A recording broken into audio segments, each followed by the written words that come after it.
ነገረ ክርስቶስን የሚመለከቱ ናቸው ሶስቱም ጉባኤያት እና ነገረ ክርስቶስን አሁን ስለ ክርስቶስ ለመረዳት እኔ 3 ነጥብ ብቻ ሰጣችሁና መጨረሻ ላይ ሰከልስላችሁ እነዚህን ጉባኤያትን አንስቼ ከልስላችኋለሁ የሚያስፈልጋችሁ ከሆነ የተወሰነ እንትን እንዳይላችሁ ምንድነው እንዳይምታታባችሁ ጉባኤያቱን ዋናው ትምህርት ላይ አላስገባችሁም። በቃ ነጥቦቹን ብቻ ከመጽሐፍ ቅዱስ አንጻር ነግራችኋለሁ። የመጀመሪያ ነጥብ ያዙ። ነገረ ክርስቶስ በሉና ነጥብ 1 ኢየሱስ ፍጹም አምላክ ነው። ኢየሱስ ፍጹም አምላክ ነው። ስለዚህም የእግዚአብሔር ልጅ ነው። ኢየሱስ ፍጹም አምላክ ነው። ኢየሱስ ፍጹም አምላክ ነው። የመጀመሪያው ነጥብ የምናየው ኢየሱስ አምላክ ነው የሚለውን ነው። ሁለተኛ የምናየው እመለሳለሁ ወደ አንደኛው። ሁለተኛ የምናየው ኢየሱስ ፍጹም ሰው ነው፣ ስለዚህ የሰው ልጅ ነው የሚለው። ሶስተኛው ነጥብ የምናየው ኢየሱስ አዎ አምላክ ነው፣ ኢየሱስ አዎ ሰው ነው። ሶስተኛው ላይ በአምላክነትና በሰውነት መካከል ያለ ተዋህዶ አለ። ስለዛ ክርስቶስ ኢየሱስ እርሱ የተዋሃደ ነው፣ ውህድ ባህሪ ነው። አምላክ ነው፣ ሰው ነው ስንል ሁለት አካላት እና ሁለት ባህሪያት ብለን እንዳንጠራ ክርስቶስ እርሱ ደግሞ ውህድ የሆነ ባህሪ ነው። አንድ የሆነ ውህድ ባህሪ ነው። አንድ የሆነ አምላክም ሰውም የሆነ ነው የሚለውን ደግሞ አሳያችኋለሁ። እንዴት ነው የሚለውን ቀለል አድርጌ ያሳያችኋለሁ። ምንም የሚወሳሰብ ነገር የለም። እናንተ ብቻ ተረጋግታችሁ በደምብ ስሙ። ከዛ በኋላ ነገረ ክርስቶስን ስትጠየቁ በአጭሩ ትመልሳላችሁ። ከዛ በኋላ ይህንን ካሳያችሁ በኋላ ምናልባት እንደ ቦነስ ነገር እንበለው እና ክርስቶስ ላይ የሚነሱ ይሄ የምልጃ ምናምናምን ጉዳዮች ላይ ጠቅለል ያለ ነገር እነግራችኋለሁ። አንዳንድ ሰው እንዲሁ ዝም ብሎ ብቻ ጉንጭ አልፋ ክርክር ውስጥ ልንገባ ስለምንችል ማለት ነው ነገሮችን ባለመረዳት እሱን የተወሰነ ነገር ሰጥቻችሁ አልፋለሁ። ስለዚ ወደ ዋናዎቹ ግን በቃ 3ቱ ናቸው። ዋናዎቹ ነገረ ክርስቶስ ላይ ዋናዎቹ እነዚህ ናቸው። ትልቁ ነገር 3ቱ ናቸው። እሺ ኢየሱስ አምላክ ነው። አንደኛ ኢየሱስ አምላክ ነው። ክርስቶስ ኢየሱስ አምላክ ነው ሲባል የእግዚአብሔር ልጅ እንደመሆኑ ነው። ለምሳሌ እኔ የሰው ልጅ ነኝ። የሰው ልጅ እንደመሆኔ የተገኘሁት ከሰው ነውና በቃ ሰው ነኝ። ከሰው ከተገኘሁኝ ሰው እንጂ ሌላ ልሆን አልችልም። ከሰው ተገኝቼ ድመት ልሆን አልችልም። ከሰው የተገኘ ሰው ነው። ክርስቶስ እግዚአብሔር ነው ወይም አምላክ ነው ስንል ከእግዚአብሔር እንደመገኘቱ ወይም ከአብ እንደመገኘቱ ነው። የአብ ልጅ ነው ኢየሱስ። አብ እውነተኛ አምላክ ከሆነ እንግዲያውስ የአብ ልጅ እንደመሆኑ እርሱም እውነተኛ አምላክ ነው። አብ ብርሃን ከሆነ እንግዲያውስ ቀጥታ ከአብ የሚገኝ ስለሆነ እርሱም ወልድም ማለት ነው እውነተኛ ብርሃን ነው። ለዛ ነው የጸሎት ሃይማኖታችሁ ላይ ከእውነተኛ አምላክ የተገኘ እውነተኛ አምላክ፣ ከብርሃን የተገኘ ብርሃን እያላችሁ የምትጸልዩት። ከብርሃን የተገኘ ብርሃን ሲል ብርሃን ያለው አብን ነው። ከእርሱ የተገኘ ብርሃን ነው አለው ማንን? ወልድን። ቀጥታ ከእርሱ የሚገኝ ስለሆነ አብ የሆነውን ወልድም ነው አይደል? ከእውነተኛ አምላክ የተገኘ አምላክ ወይም እውነተኛ አምላክ አብ እውነተኛ አምላክ ነው። አብ እውነተኛ አምላክ ከሆነ ወልድ የምርም ከአብ የሚገኝ ከሆነ የአብ የምርም የገዛ ልጁ ከሆነ እንግዲያውስ ወልድም በቃ ልክ እንደ አብ እውነተኛ አምላክ ነው ማለት ነው። ግን ወልድ የምርም የአብ የገዛ ልጁ ነው ማለት እኛም ልጆቹ ተብለናል እኮ ለአብ። ግን የወልድ ምንድን ነው የሚለየው ከተባለ አሁን ከዚህ ቀደም ከትንሽ ቀናት በፊት ኢየሱስ እርሱ ክርስቶስ የእግዚአብሔር ልጅ ነው በሚል ርዕስ ገብተን ተማምረን ነበር። ስለዛ ያው እሱ ስለተማማራችሁ ቀለል አድርጌ ስለሱ የተወሰነ ነገር ከለስ ነገር አድርጌላችሁ አልፋለሁ ማለት ነው። ኢየሱስ የእግዚአብሔር ልጅ ነው ሲባል ልክ እኛ የእግዚአብሔር ልጅ እንደሆነ አይደለም። እኛ አዶፕት ተደርገን ነው፣ በጸጋ የእግዚአብሔር ልጆች ሆነናል። ጌታችን ኢየሱስ ግን ከአብ ቀጥታ የሚገኝ ሆኖ ወይም የገዛ ልጅ ሆኖ ነው። እኛ የገዛ ልጆች ሆነን አይደለም፣ በቃ በጸጋ የተሰጠን ነው። ወደ ገዛ ወገኖቹ መጣ ይላል ዮሐንስ ወንጌል ምዕራፍ 1 ቁጥር 11 ጀምሮ ወደ ገዛ ወገኖቹ መጣ፣ የገዛ ወገኖቹ ግን አልተቀበሉትም። ለተቀበሉት ግን በስሙም ለሚያምኑት ለእነርሱ የእግዚአብሔር ልጆች የሆኑ ዘንድ ስልጣንን ሰጣቸው። በስጦታ የተቀበልነው ነው እንጂ የገዛ ልጆች ሆነን አይደለም። ክርስቶስ ግን ለአብ የገዛ ልጁ ነው። የገዛ ልጁ ከመሆኑ የተነሳ ብቸኛ ልጁ ነው። ስለዚም ልጅነቱ ከፈጣሪነቱ አንጻር ነው። የፈጣሪነት አይነት ልጅነት ነው ያለው ወልድ ለአብ። እሱን እንግዲህ ከመጽሐፍ ቅዱስ በጣም በርካታ ማሳያዎች አሉ። ልጅነቱን ለመረዳት ስንት ነጥብ ትይዛላችሁ? 3 ነጥብ። አሁን ልጅነቱን ለመያዝ ማለት የእሱ ልጅነት የተለየ እንደሆነና ባህርያዊ እንደሆነ ቀጥታ ከእርሱ የሆነ እንደሆነ አብ አምላክ ፈጣሪ እንደሆነ ሁሉ ወልድንም አምላክ ፈጣሪ የሚያስብለው አይነት ልጅነት እንደሆነ ለማሳየት ለመረዳት 3 ነጥቦች ልስጣችሁ። ለምሳሌ ክርስቶስ የገዛ የአብ ልጁ ተብሏል። የገዛ የአብ ልጁ የገዛ ልጅ ተብሎ በመጽሐፍ ቅዱስ ከክርስቶስ ውጭ ማንም አይጠራም፣ አልተጠራም። ማንም አልተጠራም። እኔ አልተጠራውም፣ እናንተ አልተጠራችሁም፣ ዮሐንስ አልተጠራም፣ ጴጥሮስ አልተጠራም፣ ነቢያት አልተጠሩም፣ ሙሴ አልተጠራም፣ ቅዱሳን መላእክት አልተጠሩም። የገዛ የአብ ልጅ ተብሎ የሚጠራው ጌታችን እና መድኃኒታችን ኢየሱስ ክርስቶስ ብቻ ነው። ስለዚህም እንዲህ ይላል በሮሜ መልእክት ምዕራፍ 8 ቁጥር 32 ላይ ለገዛ ልጁ ያራራለት ነገር ግን ስለ ሁላችን አሳልፎ የሰጠው እንዲያው ከእርሱ ጋር ሁሉን ነገር እንዴት አይሰጠንም ይላል። ለማን ያራራለት? ለገዛ ልጁ ያራራለት። ለገዛ ልጁ ያራራለት። ኦኬ። ስለዛ ወልድ የአብ የገዛ ልጁ ነው። በቃ ክርስቶስ ብቻውን የገዛ ልጁ ነው። የገዛ የተባለው ለምንድን ነው ከተባለ ቀጥታ ከእርሱ የሚገኝ ስለሆነ ነው። ወልድ የሚገኘው ከአብ ነው። ወልድ ልጅ ነው ሲባል ቃል እንደመሆኑ ነው። አያችሁ፣ የእኔ ቃል የሚገኘው ከእኔ ነው። ወልድ ቃል የተባለው የአብ ቃል ነው። ስሙም የእግዚአብሔር ቃል ተብሏል አይደል የሚለው ራእይ መጽሐፍ ላይ ስሙም የማን ቃል? የእግዚአብሔር ቃል ተብሏል። የእግዚአብሔር ቃል ከእግዚአብሔር ነው የሚገኘው። ልጅ የተባለው ቃል እንደመሆኑ ስለሆነ ያ ቃል ደግሞ ልክ እንደኔ አይነት ቃል አይደለም ብያቸዋለሁ፣ እንዳትረሱ። የኔ ቃል ዝርው ቃል ነው። የእግዚአብሔር ቃል ግን አካላዊ ቃል ነው። አካላዊ ቃል ከመሆኑ የተነሳ እግዚአብሔር ተብሎ ይጠራል። የኔ ቃል ሰው ተብሎ ይጠራል። የኔ ቃል እኔ ሰው ነኝ አይደል? አክሊል ሰው ነው። አመናችሁ አላመናችሁ አይዞሽ፣ አክሊል ሰው ነው። እሺ፣ አክሊል ሰው ነው እና ከእኔ ውስጥ የሚወጣው ወይም ከእኔ የሚወጣው ያ ቃል የሰው ቃል ይባላል። ሰው ግን አይባልም። ሰው ግን አይባልም አይደል? አሁን ከአንደበት የሚወጡ ቃላቶች ሰው ይባላሉ? እንዳይባሉ። ወደ እግዚአብሔር ስትሄዱ ወደ እግዚአብሔር ቃል ወደ ጌታችን ኢየሱስ ልክ እንደዚህ አይነት ዝም ብሎ ዝርው ቃል ምናምን የሚናገራቸው ንግግር አይደለም። ንግግር አይነት ሳይሆን አካላዊ ቃል ነው እና ቃል ተብሎ ሲነገር ልክ ዓለማት የሚፈጠሩበት አይነት የእግዚአብሔር ጥበብ የሆኑ አይነት ቃልነት ነው እና ልክ እንደ ሪዝን አይነት ነገር ነው እና አካላዊ ነው። እውቀት ያለው ቃል ነው። አይቷል። የኛው ከአንደበት የሚወጣው ቃል እውቀት አለው? ራሱ የለውም። የእግዚአብሔር ቃል ተብሎ ሲነገር ግን ጌታችን ኢየሱስ ልክ እንደዚህ እንደ ዝርው ቃል እንደ ንግግር አድርጋችሁ እንደዛ እንዳታስቡት። የእግዚአብሔር ቃል ሲባል ግን ጌታችን ኢየሱስ በእርሱ እውቀት አለ፣ እውቀት አለ፣ ህይወት አለ በእርሱ። አሁን በእኔ ከአንደበቴ በሚወጡ ቃላቶች ምን የለም? ህይወት የለም እዛ ውስጥ። በእግዚአብሔር ቃል ውስጥ ግን ህይወት አለ። ህይወት በእርሱ ነበረች ተብሎ ዮሐንስ ወንጌል ምዕራፍ 1 ቁጥር 4 ላይ እንደተናገረው ህይወት በእርሱ ነበረች። ኦኬ። እሷም ደግሞ የዓለም ብርሃን ናት እያለ እንደተናገረ ይህ ቃል ተመልከቱ ጋይስ፣ የሰው ቃል ሰው ተብሎ አይጠራም። የእግዚአብሔር ቃል ግን እግዚአብሔር ተብሎ ተጠርቷል። ዮሐንስ ወንጌል ምዕራፍ 1 ቁጥር 1 ላይ በመጀመሪያ ቃል ነበረ፣ ቃልም በእግዚአብሔር ዘንድ ነበር ይልና ቃልም እግዚአብሔር ነበር። ስለዛ ቃል አካላዊ ነው። አሁን ይህንን ያዙና የእግዚአብሔር ቃል የተባለው ከራሱ ከእግዚአብሔር ስለሚገኝ ነው። ከእግዚአብሔር ስለሚገኝ ልጅነቱ ልክ ከዛ የተነሳ ስለሆነ የገዛ ልጁ ተብሎ ይጠራል ነው። በቃ ባጭሩ እንደዛ ነው። ቀጥታ ከእርሱ የሚገኝ ከሆነ በባህሪ ራሱን ይመስሏል። ማንን? የተገኘበትን አብን። ከዘላለም ነው የሚገኘው። የሆነ ሰዓት ላይ ጠፍቶ የሚጀምር አይደለም። ጠፍቶ የሚጀምር ነው እንዳትሉ እዛው ዮሐንስ ወንጌል ምዕራፍ 1 ቁጥር 1 ላይ በደንብ በሰፊው ያስቀምጡታል። በመጀመሪያ ይህንን በጣም ብዙ ጊዜ ብያቸዋለሁ።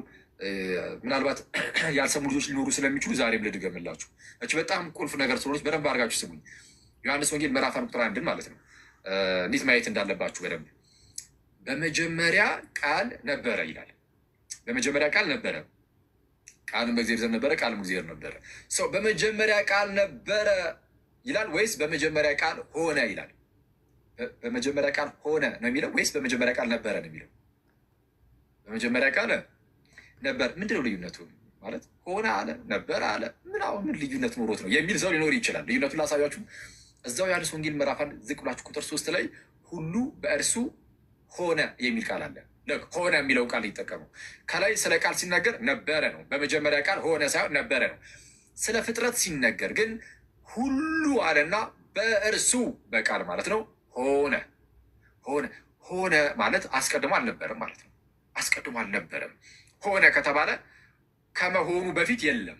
ስለዚህ እሺ ከመሆኑ በፊት ስላልነበረ ካለመኖር ወደ መኖር የመጣ ነው ማለት ነው። አገኛችሁት ጋይስ? ሆነ ሲባል ሁሉ በእርሱ ሆነ ሲባል ሁሉ በእርሱ ተፈጠረ እንደማለት ነው። እሺ ሁሉ በእርሱ ተፈጠረ። ከተፈጠረውም ወይም ከሆኖም አንዳች እንኳን ያለ እርሱ ያለ ቃል የሆነ ምንም የለም ተባለ። አሁን ሁሉ በእርሱ ሆነ ሚኒንግ ሁሉ በእርሱ ካለመኖር ወደ መኖር መጡ ማለት ነው። ሆነ አስቀድሞ አልነበረ ማለት ነው። ስለዚህ ወደ መሆን መጣ፣ ወደ መኖር መጣ። ማለት ህልውናቸውን ይሰጣቸዋል ማለት ነው። ካለመኖር ወደ መኖር ይመጣሉ ማለት ነው። አስቀድሞ ያልኖሩበት ጊዜ አለ። ሆነ ስለተባለ ሁሉ በእርሱ ሆነ ስላለ አስቀድሞ ግን አልነበረም። በቃ ሁሉም አስቀድሞ አልነበረም። ካለመኖር ነው የመጣው። ሰማይ ምድርም በሰማይ ውስጥ ያለውም በምድርም ውስጥ ያለውም የሚታየውም የማይታየውም አለቅነት፣ ስልጣናት፣ ጌትነት፣ ዙፋናት ሁሉ ካለመኖር ወደ መኖር የመጡ ናቸው። ስለዚህ ሆነ ተብሎ ለእነርሱ ይነገራል። ለቃል ግን ለእግዚአብሔር ቃል ግን በመጀመሪያ ቃል ሆነ አይልም። ሆነ ቢል ኖሮ ቃል ሆነ ስለዚህ አስቀድሞ አልነበረም ማለት ነው እንላለን። እንደዛ ነበር የምንለው። እንደዛ ቢሆን ኖሮ ግን አላለም መጽሐፉ። በመጀመሪያ ቃል ሆነ ሳይሆን ነበረ። በቃ ነበረ። ስለዛ የሆነ ሰዓት ላይ የመጣ ሳይሆን ከዘላለሙም አለን። ስለዛ በመጀመሪያ ቃል ነበረ፣ ቃልም በእግዚአብሔር ዘንድ ነበረ ይላል። ቀጣዩ ማለት ነው። ቃልም በእግዚአብሔር ዘንድ ነበረ ይላል ወይስ ቃልም በእግዚአብሔር ዘንድ ሆነ ይላል? ቃል በእግዚአብሔር ዘንድ ሆነ ከተባለ ቃል ከዘላለሙ ቢኖርም እንኳን በመጀመሪያ ቃል ነበረ ስለሚል ማለት ነው። ግን በእግዚአብሔር ዘንድ ግን ያልነበረበት ጊዜ ነበረ። ምክንያቱም ሆነ ነው ያለው አይደለ? ቢል ኖሮ ነው ያልኳቸው ያሉት። ቃልም በእግዚአብሔር ዘንድ ሆነ ቢል አስቀድሞ በእግዚአብሔር ዘንድ አልነበረም፣ ከዛ በኋላ ሆነ ያስብላል። ግን እንደዛ አላለም መጽሐፉ። ምንድን ያለው? ቃልም በእግዚአብሔር ዘንድ ነበረ። ከዘላለሙ የነበረው ያ ቃል የእግዚአብሔር ቃል ነው እና ከዘላለሙ በእግዚአብሔር ዘንድ ወይም ከእግዚአብሔር ጋር የነበረ ቃል ነው። ቃልም ይላል ቀጣይ ደግሞ እግዚአብሔር ሆነ። ተመልከቱ፣ ቃል እግዚአብሔር ሆነ ይላል። ቃል እግዚአብሔር ሆነ ካለ ምን እያለ ነው? ቃል እግዚአብሔር ሆነ ካለ ቃል አስቀድሞ እግዚአብሔር አልነበረም። ከዛ የሆነ ሰዓት ላይ ነው እግዚአብሔር የሆነው ማለት ነው። እግዚአብሔር ሆነ ይሰመርበት፣ ሆነ የሚለው ቃል እግዚአብሔር ሆነ ከተባለ ኦኬ፣ አስቀድሞ ግን አልነበረም እግዚአብሔር። ቃል እግዚአብሔር ያልነበረበት ጊዜ አለ እና የሆነ ሰዓት ላይ ነው እግዚአብሔርነትን ያገኘው ወይም እግዚአብሔር የሆነው ያስብላል። ግን እንደዛ አይልም መጽሐፉ። ቃልም እግዚአብሔር ነበረ። ስለ ፍጥረት ሲናገር ሁሉ በእርሱ ሆነ። ስለ ቃል ሲናገር ነበረ። በመጀመሪያ ቃል ነበረ፣ ቃልም በእግዚአብሔር ዘንድ ነበረ፣ ቃልም እግዚአብሔር ቃልም እግዚአብሔር ሆነ ነው። እግዚአብሔርነቱ ከዘላለም ነው። ከአብ እንደመገኘቱ አብ እግዚአብሔር እንደሆነ ሁሉ ወልድም ወይም ቃሉም እግዚአብሔር ነው። ስለዚህ ቃልም እግዚአብሔር ነበረ ነበረ ነበረ ነበረ። ስለ ቃል ሲነገር፣ ስለ ፍጥረት ሲነገር ሆነ ሆነ፣ ሁሉ በእርሱ ሆነ።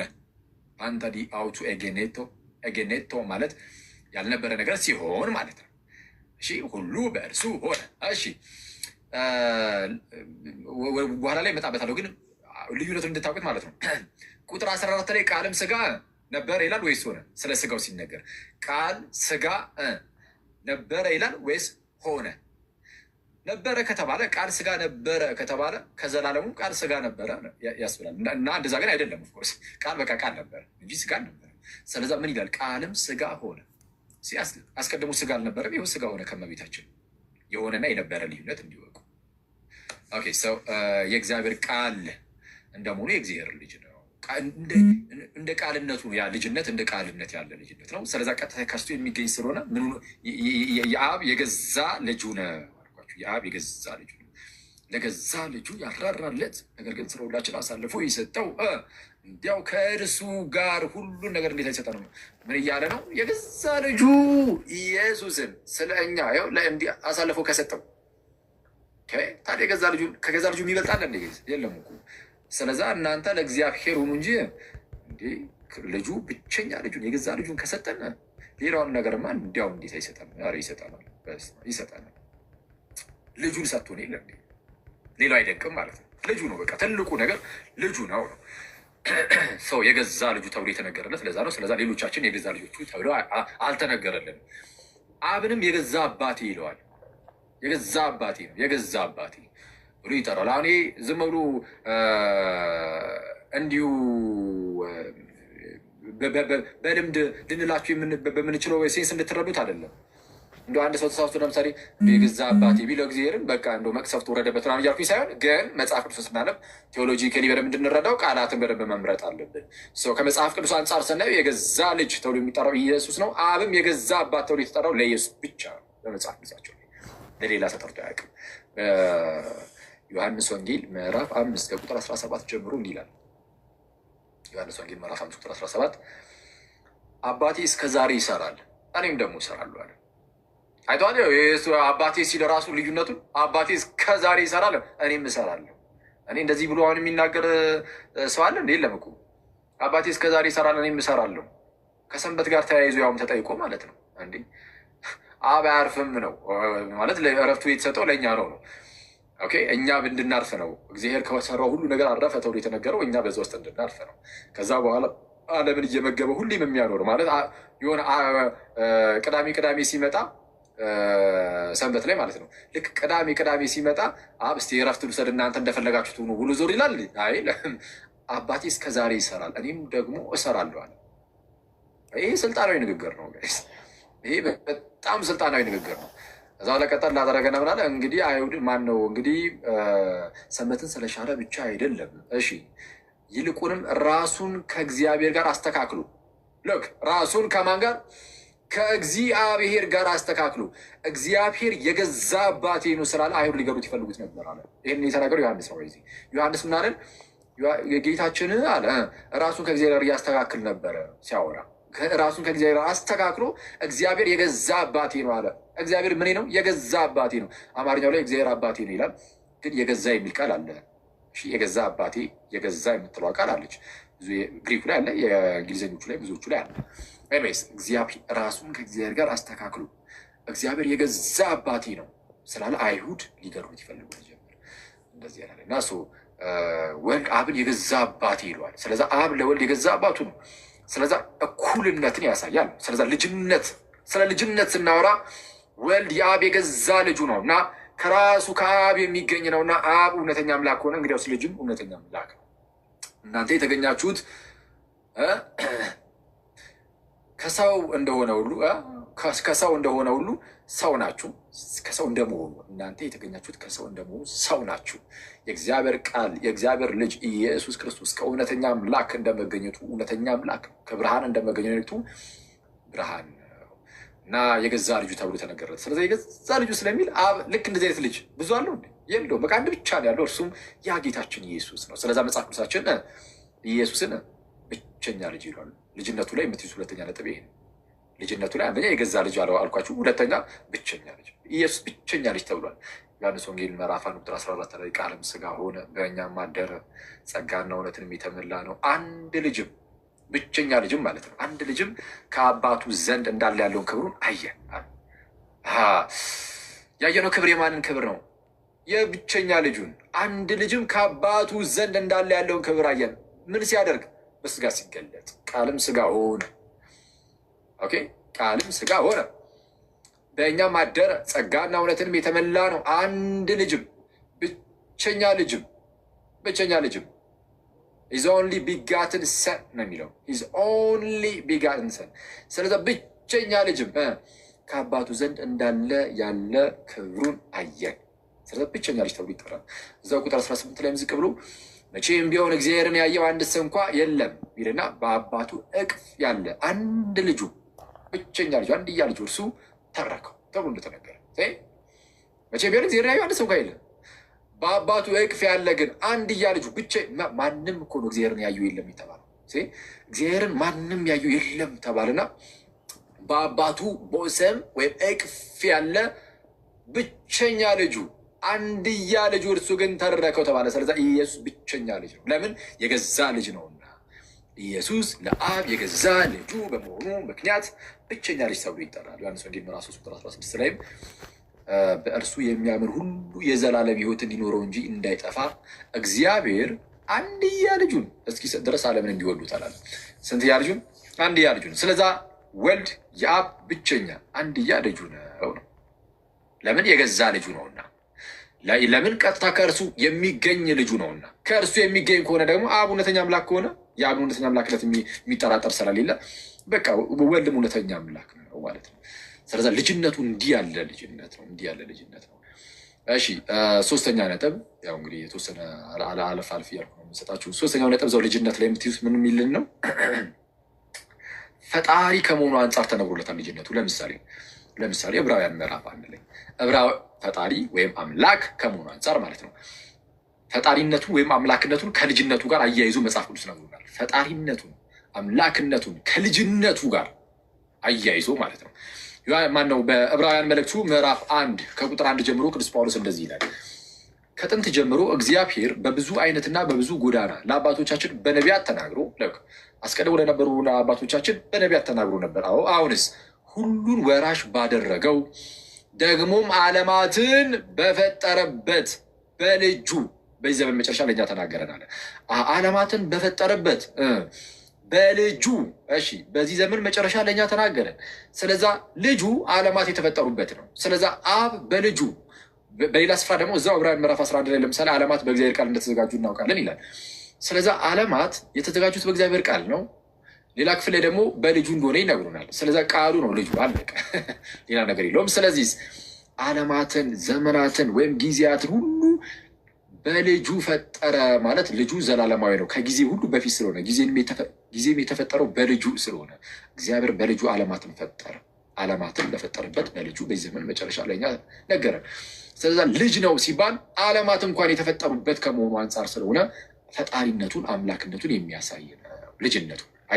ልጅነቱን ከፈጣሪነቱ ከአምላክነቱ ጋር እያስተሳሰረ ይነግረናል መጽሐፍ። ተጨማሪ ማስረጃ ዕብራውያን ምዕራፍ 1 ቁጥር 8 ላይም ስለ ልጁ ግን ብሎ የተናገረው ነው ክፍል አለ አይደል? ስለ መላእክትና ወልድን ሲያነጻጽር ልጁን ማለት ነው። ስለ ልጁ ግን ይላል አምላክ ሆይ ዙፋንህ ለዘላለም ነው፣ በትርህም የቅንነት በትር ነው ይላል። አምላክ ሆይ ዙፋንህ እስከ ዘላለም ድረስ ነው፣ በትርህም የቅንነት በትር ነው። ስለ ልጁ ሲናገር አምላክ ሆይ ብሎ ይናገራል ይላል። ሰው ስለ ልጁ ሲነገር አምላክ ተብሎ ይነገራል። ለምን? ያ ልጅ ቀጥታ ከአብ የተገኘ ስለሆነ አብ እውነተኛ አምላክ ነውና እርሱም እውነተኛ አምላክ ስለሆነ በአጭሩ ያ ነው።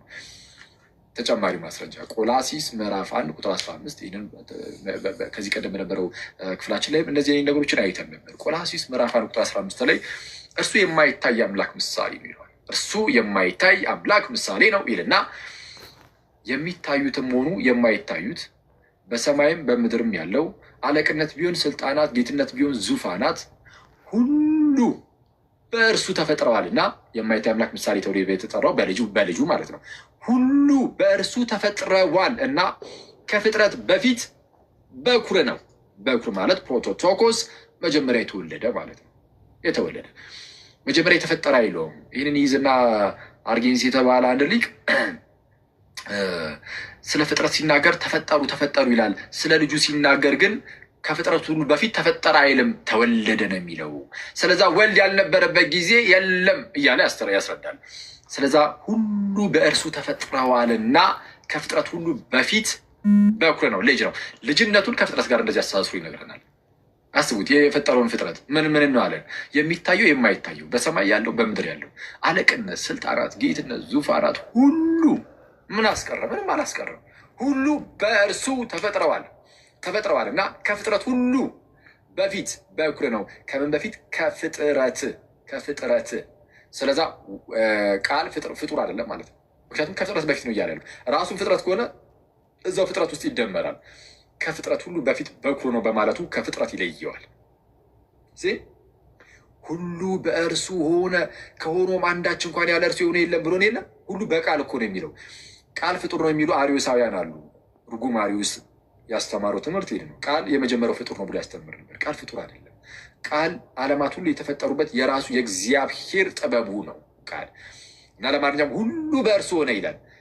ሁሉ በእርሱ ተፈጠረ ማለት ነው። ከተፈጠረውም አንዳች እንኳን ያለ እርሱ የሆነ ወይም የተፈጠረ የለም ይላል።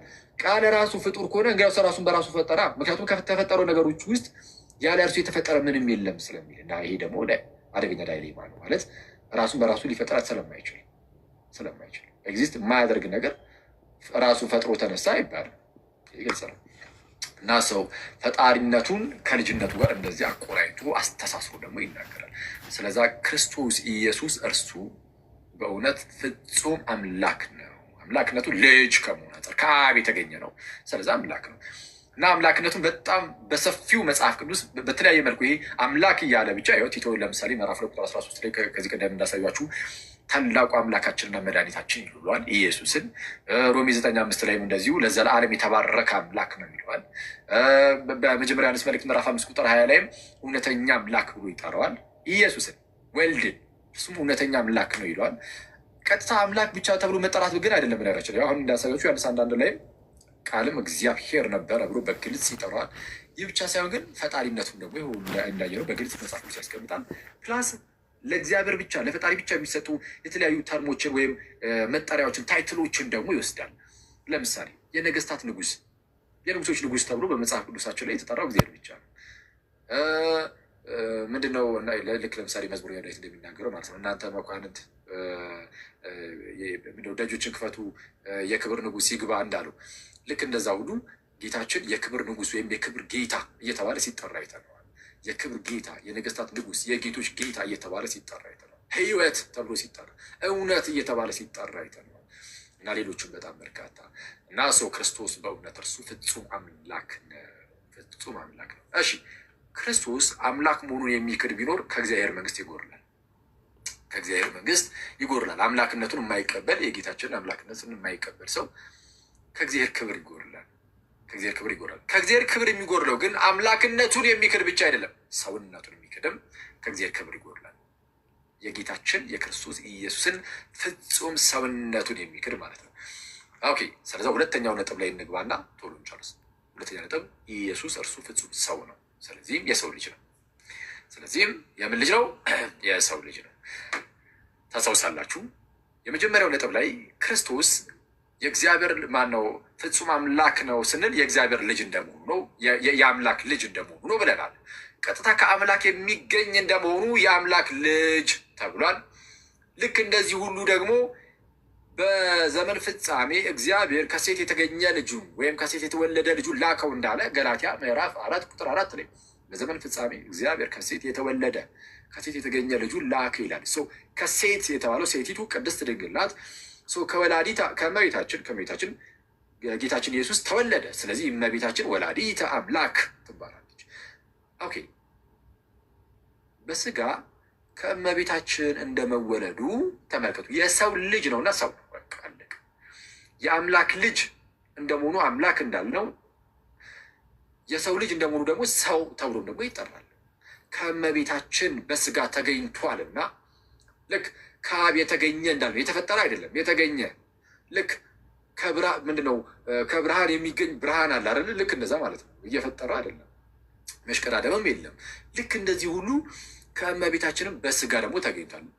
ቃል ከአብ እንደተገኘ ሁሉ በስጋ ደግሞ ከእመቤታችን ተገኝቷል። ሚኒንግ የእመቤታችን ባህሪ የጌታችንን ባህሪ ነው። ሰው እንደመሆኑ የእመቤታችን ባህሪ ከኛ ባህሪ ይለያል? አይለይም። የእኛ ባህሪ የጌታችንን ባህሪ ነው። ስለዛ ከእመቤታችን በስጋ እንደመወለዱ በባህሪ እኛን ይመስለናል። ከአብ ቀጥታ እንደመገኘቱ ራሱን አብን ይመስላል፣ አምላክ ነው። በኋላ ደግሞ በስጋ ከእመቤታችን እንደመወለዱ ደግሞ ሰው ነውና በባህሪ እኛንም ይመስለናል። ስለዛ ክርስቶስ በባህሪ እኛንም አብንም ነው የሚመስለው። አብን ብቻ አይደለም፣ እኛንም ይመስላል በባህሪ ማለት ነው። ይሄ ደብል ኮንሰብስቴንሻሊቲ ይሉታል። አብ ከወልድ ጋር ወልድ ከአብ ጋር ኮንሰብስቴንሻል ነው። አምላክ እንደመሆኑ ሰው እንደመሆኑ ደግሞ ከኛ ጋር ኮንሰብስቴንሻል ነው። በባህሪ አንድ ነው። ከኛ ጋር በባህሪ አንድ ነው ጌታችን። ሰው እንደመሆኑ አምላክ እንደመሆኑ ደግሞ ከአባቱ ጋር አንድ ነው በባህሪ። ስለዛ ሰውነቱ ላይ ከእመቤታችን የተገኘ ነው። ሰው ከእመቤታችን የተገኘ ነው ሲባል ዝም ብሎ አንዳንድ ሰዎች ምን ብሎ ይናገራሉ? ዝም ብሎ እንደ ቱቦ ብቻ ዝም ብሎ አለፈባት ይላሉ።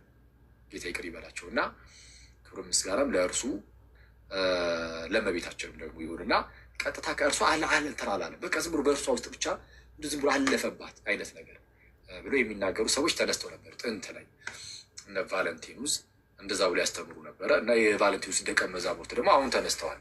ኦንሊ ጂሰስ የሚባል ቤተ እምነት አለ ብያቸዋለሁ። እነሱ የስላሴን ትምህርት ብቻ አይደለም የሚክሉት። ራሱ እዛው ስጋዊ ላይም ስጋ ሲሆን ራሱ ቃል ከእመቤታችን ስጋ ነስቶ አይደለም ከእርሷ የተገኘ በፍጹም አይደለም።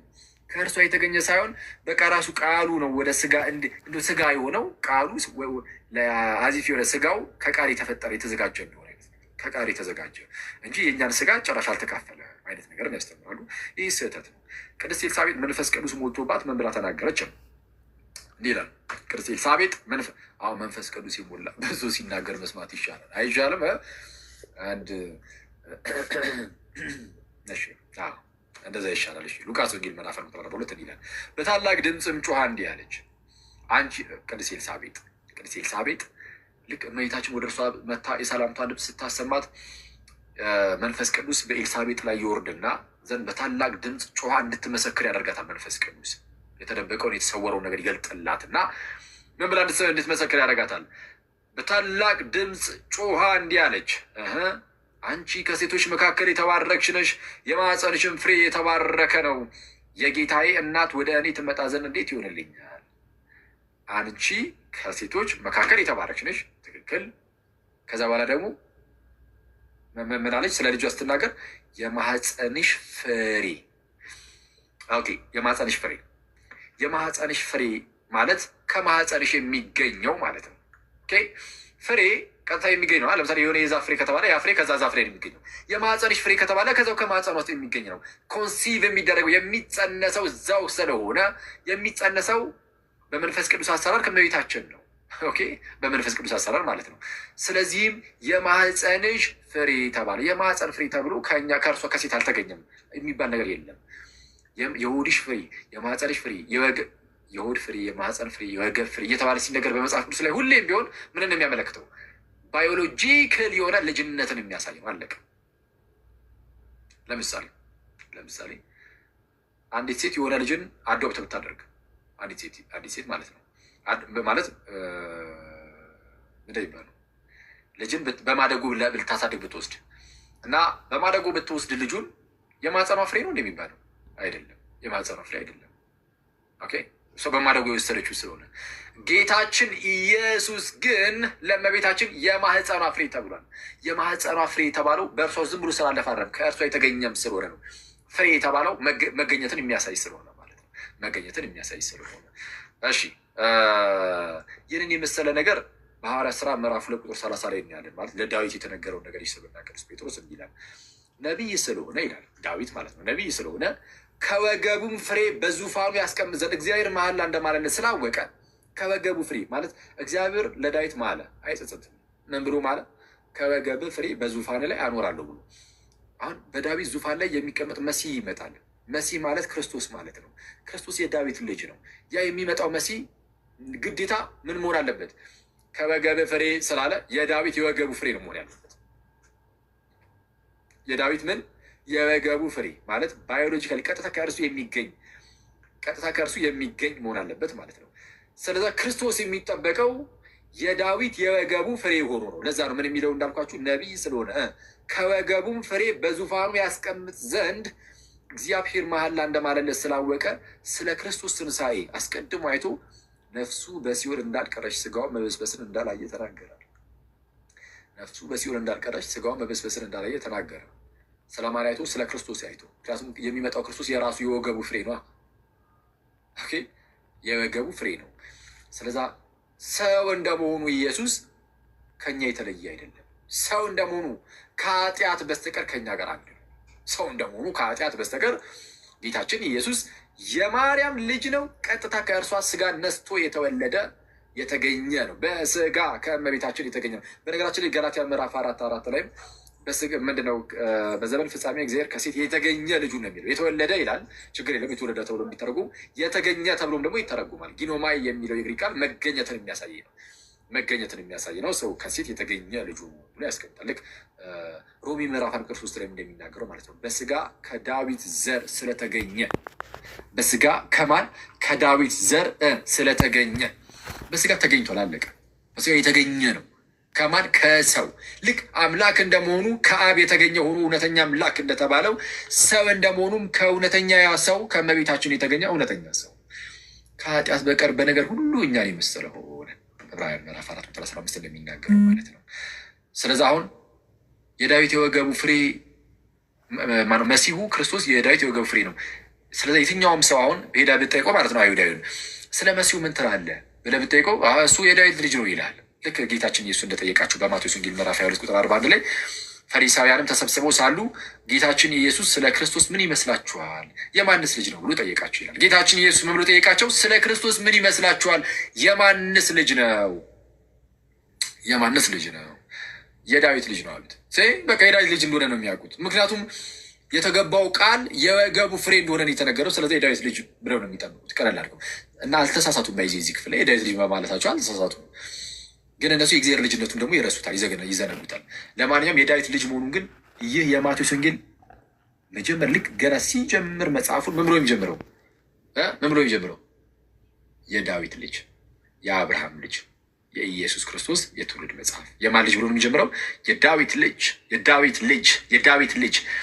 ስለዛ የዳዊት ልጅ የአብርሃም ልጅ የኢየሱስ ክርስቶስ የትውልድ መጽሐፍ ይልና ሊኔጁን ያስቀምጣል። አብርሃም ይስሐቅን ወለደ፣ ይስሐቅ እንደዛ ያዕቆብ ምናምን እያለ ያዕቆብ ይሁዳን፣ ይሁዳ ከተማር ፋሪስና ዛራን እያለ እንደዚህ ይሄዳል ማለት ነው። ከዛ በፋሪስ በኩል እያለ ይሄዳል ኤስሮ ምናምን እና ይህንን የዘር ሐረጉን ይዘረዝራል። ለምን? በስጋ ከዚህ ከአባቶች ነው የሚመጣው ክርስቶስ ኢየሱስ።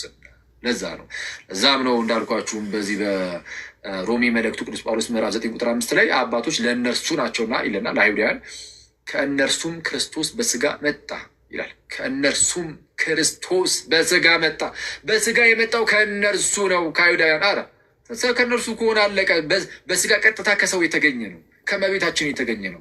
ቫሌንቲኖሳውያን እንደሚናገሩት አሁን ላይ ያሉ ኦንሊ ጂሰሶች እንደሚናገሩት ኢየሱስ ክርስቶስ አዳሚክ ኦሪጅን የለውም እንደሚሉት አይደለም። ወይም አዳማዊ ማለት ከአዳም የመጣውን ስጋ አልያዘውም እንደሚሉት አይደለም። ቀጥታ ከእመቤታችን ስጋን ተካፍሏል፣ ስጋ ነስቷል። ስለዚህም ሰው እንደመሆኑ ከኛ ጋር አንድ ነው እና እንደዛ ነው ሰው ጌታችን ኢየሱስ ምን ተባለ? በስጋ አባቶች ለእነርሱ ናቸው፣ ክርስቶስም ከእነርሱ በስጋ መጣ።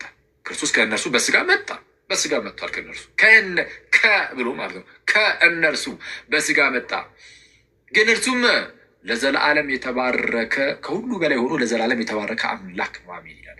ከሁሉ በላይ ሆኖ ጋይስ ለዘላለም የተባረከው አምላክ እርሱ በስጋ ግን ከአይሁዳውያን ከአባቶች መጥቷል። አለቀ።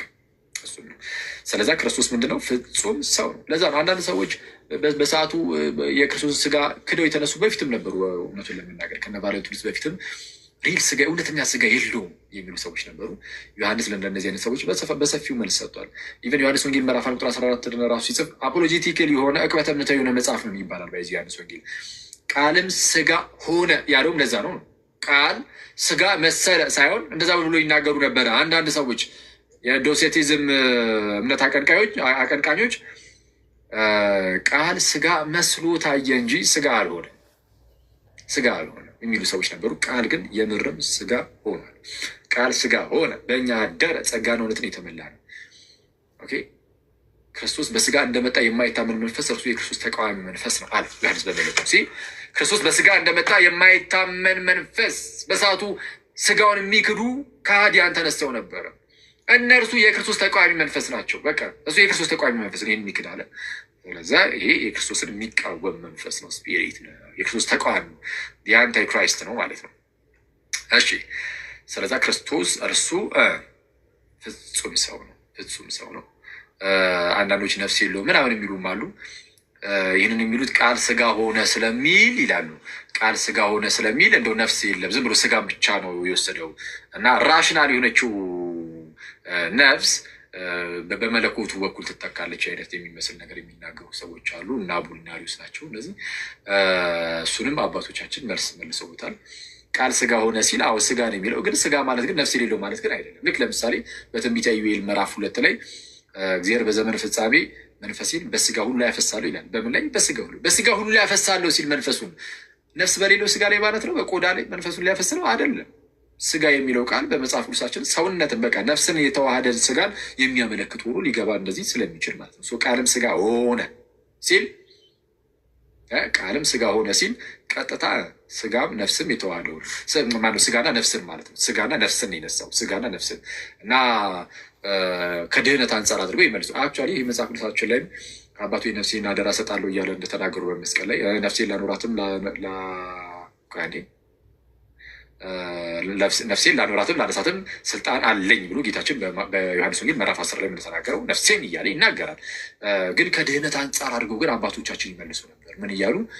ለምሳሌ እንደነ ቅዱስ ጎርጎርዮስ ዘንዚናዙ ያሉ ነፍስን አልተዋሃደም ማለት ታዲያ ነፍስን ካልተዋሃደ እንዴት አዳነ ነው? እንዴት አዳነ ማለት ያልተዋሃደውን አላዳነውም፣ ያዳነው የተዋሃደውን ነው። አዳም የወደቀው አሁን ከዚህ ጋር በተያዘ ከዚህ ቀደም በነበሩ እንደዚህ ዲስከሽኖች ውስጥ አንዳንድ መምህራንና ወንድሞቻችን ያለው ያልነሳውን አላዳነው ምናምን ከሚለው ጋር ያልተዋህዶውን አላዳነው ከሚለው ጋር በተያያዘ የግርጎሪ ዘንዚናዙን አንስተን ስንናገር እሱ ከውድቀት ጋር የሚገናኝ ነገር የለውም፣ በቃ ስጋና ነፍስ ብቻ የሚመለከት ነው ሲሉ ሰምታችኋል። ትክክል ነው። ስለ ነፍስ ነው በዋናነት ተወራ ያለው ትክክል ነው። ስለ ነፍስ እየተወራ ነው። ግን አያይዞ ግን ውድቀትን ማለት ይላል። አየህ መጽሐፉን ማንበብ ይጠይቃል። እዛ መጽሐፉ ላይ ምን ይላል? አዳም የወደቀው አይታ ውድቀትን ራሱ ሜንሽን ያደርጋል እኮ ፌል ያደረገው የወደቀው በስጋ ብቻ ነው ወይ? በነፍስም ጭምር አይደለም? በነፍስም ጭምር አይደለም ወይ? አዳም ግማሽ አዳም ቢሆን የወደቀው ሚኒንግ ስጋው ብቻ ቢሆን የወደቀው ቃልም ስጋ ሲሆን የሚዋህደው ስጋውን ብቻ ይሆናል። ለምን? ያንን የወደቀውን ስጋ በመዋሃድ አሲውን በማድረግ በመያዝ ሊፈውሰው ማለት ነው። በዛ ውስጥ የሁላችን ድህነት ሊበሰር ማለት ነው። ያልነሳውን አላዳነውም ስለሚል እዛው ጋር ሰው የሚነሳውና የሚያድነው ግማሽ አዳምን ብቻ ይሆን ነበር። ግን አዳም የወደቀው ሙሉ ባህሪው ነው እና እንግዲያውስ ሙሉ ባህሪው ሊዋሃደውና ሊድን ይገባል እያለ በግልጽ ስለ መዳን እያወራ ስለ ውድቀት እያወራ መዳኑ ከውድቀቱ እንደሆነ እየተነገረ እንደዛ ነው። እሺ ነው። ለማንኛውም ትልቁ ቁም ነገር ቃል ስጋ ሲሆን ስጋን ብቻ ተዋህዶ ነፍስን ባይዋሃድ ኖሮ ሰው በስጋ ብቻ ይድንና በነፍስ ግን የነፍስ ሞት ውስጥ ግን እንቀጥል ነበር። ግን የነፍስ ሞት ውስጥ አንቀጥልም። ከሞት በታች የነበረው ስጋችንም ነፍሳችንንም መጥቶ ከህይወት ጋር አዋህዶታልና ህይወት ከሆነው ቃል ጋር አዋህዶታልና ህይወት በስቶልናል። ህይወት የሆነው ቃል በሞት ስር የነበረውን ስጋ ማለት ነው። በሞት ስር የነበረውን ስጋና ነፍስ ቃል መጥቶ ባያነሳው ማንም አያነሳው። ቃል መጥቶ ባያነሳው ኖሮ እዛው እንደሞትን እንቀር ነበረ። በሞት ስር የነበረው ስጋና ነፍስ ቃል መጥቶ ካላነሳው ማንም ያነሳው ታዲያ? ቆይ በቅዱስ ሚካኤል ያንን በሞት ስር የነበረውን ስጋና ነፍስ ማን ሊያነሳው ይችላል? ከቃል በስተቀር ማንሳትም ይችላል እንዴ? የለም እኮ የለም። ስለዛ እሱ መጥቶ አነሳው። አይ ከሞት በታች ከሞት ስር ያልነበረን ነው ምናምን እንደዛ አይደለም። ለማንኛውም አሁን ዛሬ ውስጥ እንደምንዳይገባ ኤርዌይስ እናንተ ማወቅ ያለባችሁ ምንድነው? ቃል ሲዋሃድ ስጋንም ነፍስም ነው። ለምን ከተባለ መዳን የሚያስፈልገው ስጋም ነፍስም ስለሆነ ስጋም ነፍስም መዳን ስለሚያስፈልገው ያልተዋሃደውን ደግሞ ስለማያድ ነው። ኦኬ መለኮት የሚነካው ወይም የሚዋሃደው ማለት ነው። የሚዋሃደው ሊፈውሰው ሊያድነው ስለሆነ የተጎዳው ደግሞ ስጋችንም ነፍሳችንም ስለሆነ ስጋና ነፍስን በመርሳት ስጋችንንም ነፍሳችንንም ቀደሰው አዳነ። ስለዛ ጌታችን ማነው ቃል ስጋ ሲሆን የነሳው ስጋን ብቻ ሳይሆን ነፍስንም ጭምር ነው። ስለዛ ክርስቶስ ሰው እንደመሆኑ ፍጹም ሰው ነው። ከኃጢአት በስተቀር እናንተን ይመስላል፣ እኔን ይመስላል፣ ሁላችን ይመስላል ከኃጢአት በስተቀር። እሺ ግን እሱ ያው ሰው ብቻ ግን አይደለም። እንደናንተ አንድ አምላክ ሆኖ አንድ ውህድ ባህሪ ኖሮት ያ ውህድ የሆነው ባህሪው ግን አምላክ እንደመሆኑ አብን ሰው እንደመሆኑ ደግሞ እኛን ይመስላል ለማለት ነው። እሺ እነዚህ ሁለት ነጥቦች ይዛችኋል። አንደኛ ክርስቶስ ኢየሱስ ፍጹም አምላክ ነው። ሁለተኛ ኢየሱስ ፍጹም ሰው ነው። ሶስተኛ ውህድ የሆነ ባህሪ ደግሞ አለው የሚለው ነው። ሶስተኛው ላይ እንሂድ።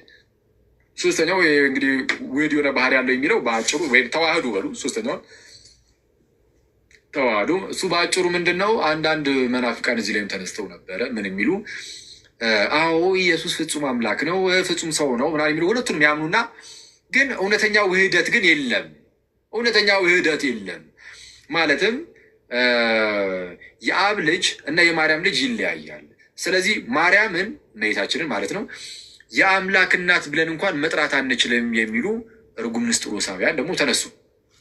እመቤታችንን ወላዲተ አምላክ የአምላክ እናት አንላትም አሉ። ወላዲተ አምላክ አንላትም። የእመቤታችን ትልቁ ታይትሏ ትልቁ መጠሪያ ምን የሚለው ነው? ወላዲተ አምላክ።